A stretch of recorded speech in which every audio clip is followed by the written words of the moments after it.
So for garlic and rosemary focaccia, we're going to need some bread flour, some yeast, garlic, rosemary, sugar and a little bit of olive oil. You might want to top it with a bit of salt and maybe a bit of pepper. First thing you're going to do is your flour is going to go in your mixing bowl and you're going to make a well in the middle. Okay, make a little dip like that.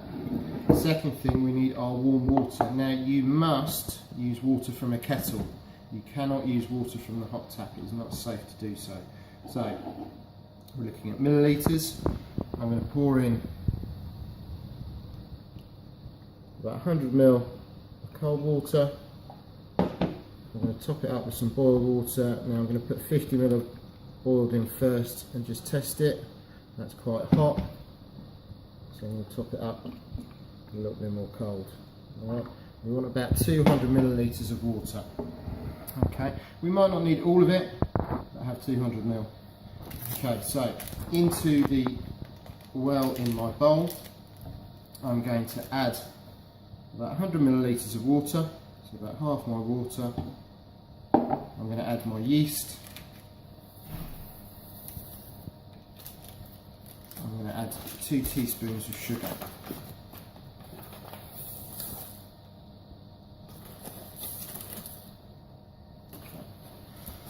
I'm now going to use a fork to start bringing it all together. Okay, get it all mixed in. I'm then going to start adding my water a little at a time. I would advise use half the water in the jug at any one time.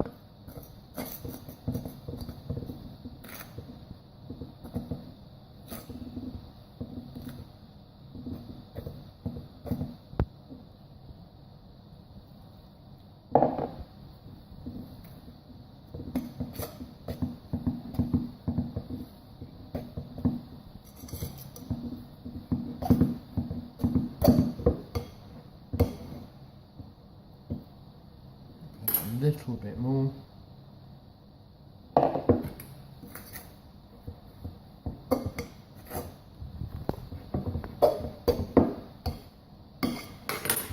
Get my hands in there, start to squish it together so I get a nice ball of dough.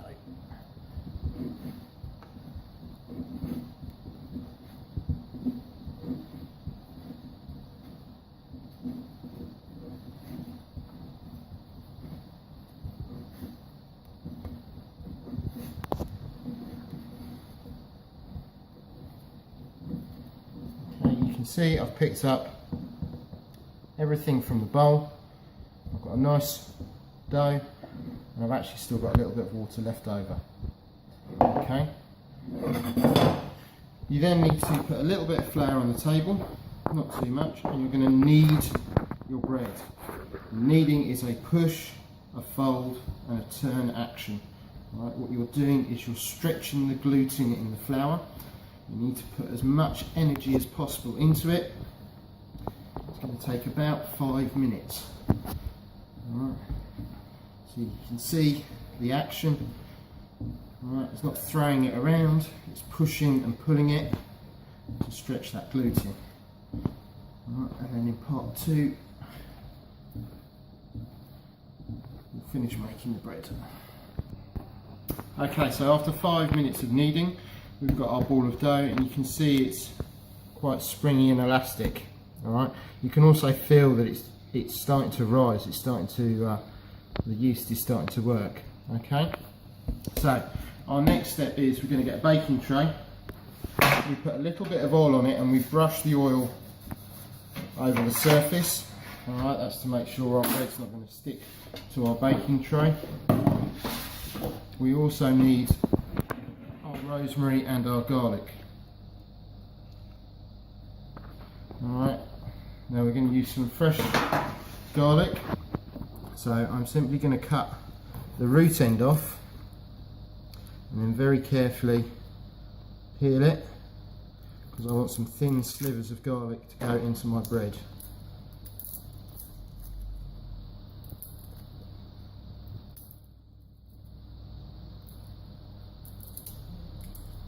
Okay, so get rid of all the papery skin and we have our clove of garlic.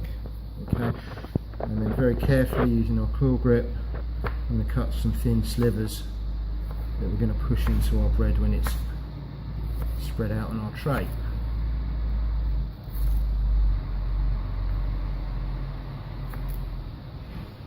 Let's just quickly do the other one.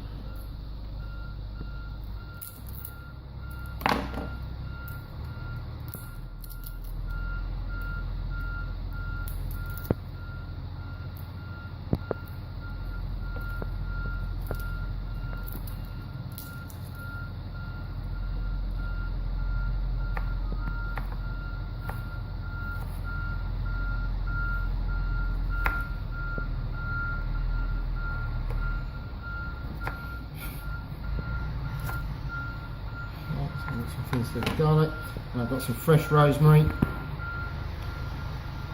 just going to peel some of that off.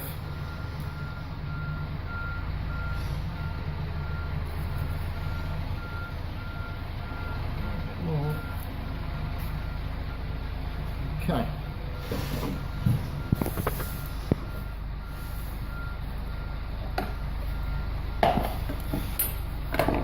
Now, all I need to do for this is to push it out, stretch it. It's a rustic style bread, so it doesn't have to be neat. Stretch it out, get it on my baking tray.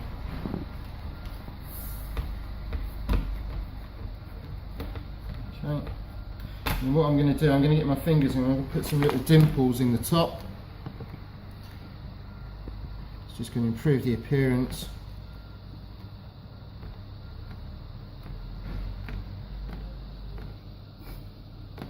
Okay. A little bit of our oil drizzled over the top. And you can rub that in a little bit. A bit of pepper.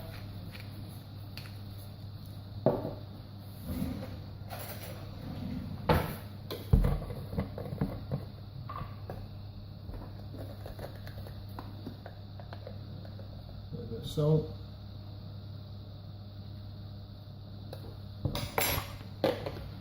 And then I can get my garlic, sort of push the wedges in.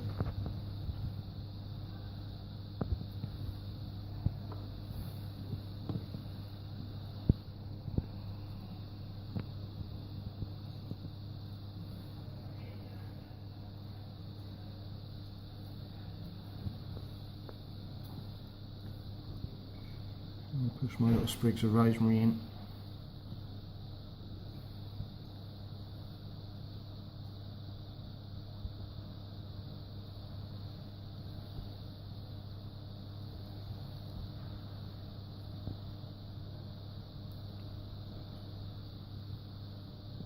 Okay, and then that's going to bake in a hot oven, 220 degrees, for about 20 to 25 minutes. Right, until golden brown. When you think it's ready, take it out, lift up the bread and tap the bottom. If it sounds hollow, it's ready.